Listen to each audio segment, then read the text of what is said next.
Of course, right now, education is in the news. Parents are concerned about the teachers' job action, about what is going to happen in the future of education in British Columbia. And today we're going to talk with our Education Minister, George Abbott, and find out a little bit more about what's happening with the teachers' dispute. George, this has been going on for a long time. Parents are very concerned about what they can expect. What can you tell us about what's taking place right now as government seeks to resolve these issues with teachers? Sure. Well, I think the first thing that it's important to note is that negotiation's been going on for 1 year. Negotiation between the Teachers Federation, the Teachers Union, and the Province of British Columbia and BCPC, who represent the school districts of the province, has gone on since March 1st of 2011.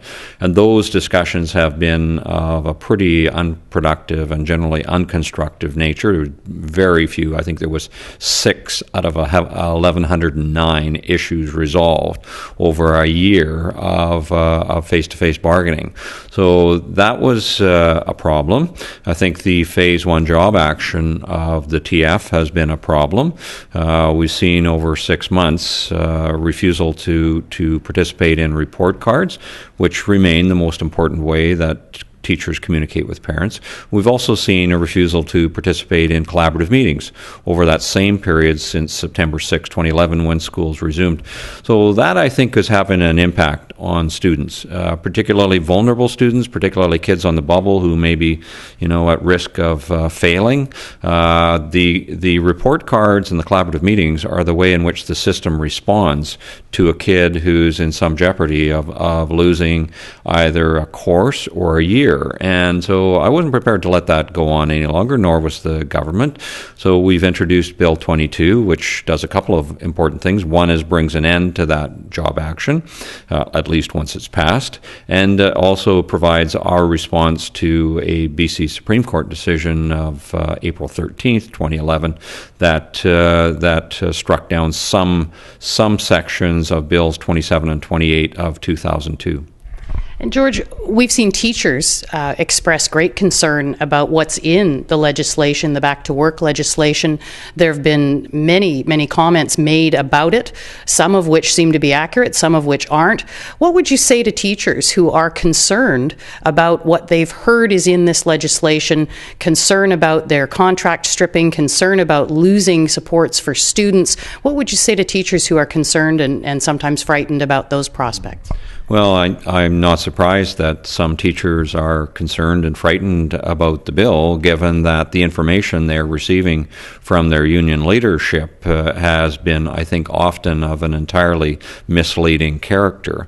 I have, on many instances over the past few months, said to Susan Lambert, the Teachers Union president, that I'd love to sit down, have an opportunity to explore with her on a without prejudice basis what it is we're aiming to do around issues like post and fill or evaluation or professional development. She has declined in every instance to sit down with me and talk about what our intentions are. As a consequence, Susan and the TF leadership have filled that vacuum with all of the most nefarious assumptions about what is intended by the bill, and put words like contract stripping into the lexicon for the leadership. And that's the way they've presented it to their members.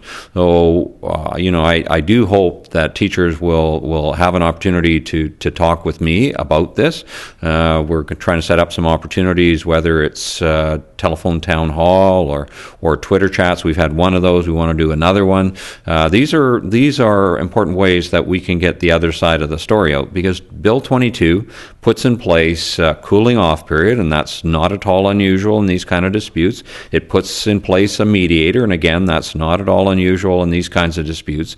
And we have put a pretty expensive mandate in the hands of a mediator. So I think these are all things that offer potentially constructive solutions to this. It's unfortunate that we're locked into this very adversarial model between government and the teachers union, that in the end it's the students and their parents who become the victims of that very dysfunctional relationship. Is there any truth to the statements that this legislation is going to mean endless increases in class size and that it's going to mean older teachers are going to be fired en masse in order to hire younger teachers who are cheaper?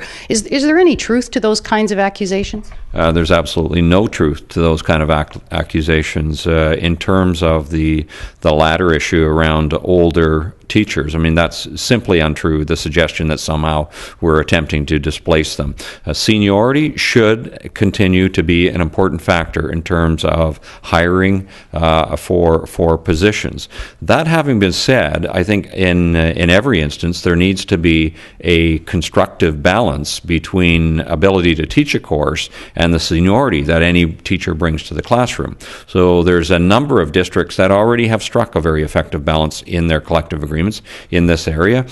Certainly Surrey would be one, Maple Ridge would be another, Central Okanagan would be another. They all have very good language, and what we want to do is to have that language in place across 60 school districts so that not only are teachers dealt with fairly, but kids are dealt with fairly in terms of having teachers who can teach the subject matter.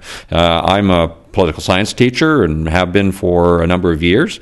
For me to go into a math class would be a complete disaster for the students that I would be aiming to teach. So there's simply no truth to the notion that this is some nefarious way of getting rid of older teachers. Simply not the case. In terms of the adversarial relationship, and you've mentioned this before, at the end of the day, do you think that once cooler heads prevail and some time is taken, do you think we can rebuild a stronger relationship with teachers, with the Teachers Federation, and finally move forward in terms of our education plan? Well, I'd like to think so. I think that's also a pretty challenging area, but I'd like to think so.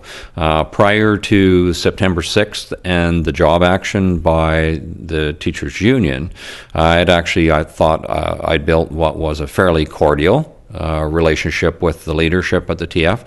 We spent probably about 35 hours together discussing the new BC Teachers Council, which is replacing the old BC Teachers College. So that was actually a pretty good constructive discussion, and the result of that was some pretty good legislation which enjoyed unanimous support in the legislature. I'd love to think once this is behind us that we can move back to building a better relationship, but it takes two to tango, or as we say up in Sicamous, takes two to tangle, and regrettably we've been doing a lot more tangling than tangoing lately, and I'd love to get back to dancing instead of fighting. Well, I think we all hope that for the sake of the kids that are in the system. George, thanks for talking with us today. Good luck as you work toward a resolution to all these very difficult issues, and we thank you for the time and effort that you put into that, and all the best as you work toward it in the future. My pleasure, Mary, and thank you for your thoughtful questions.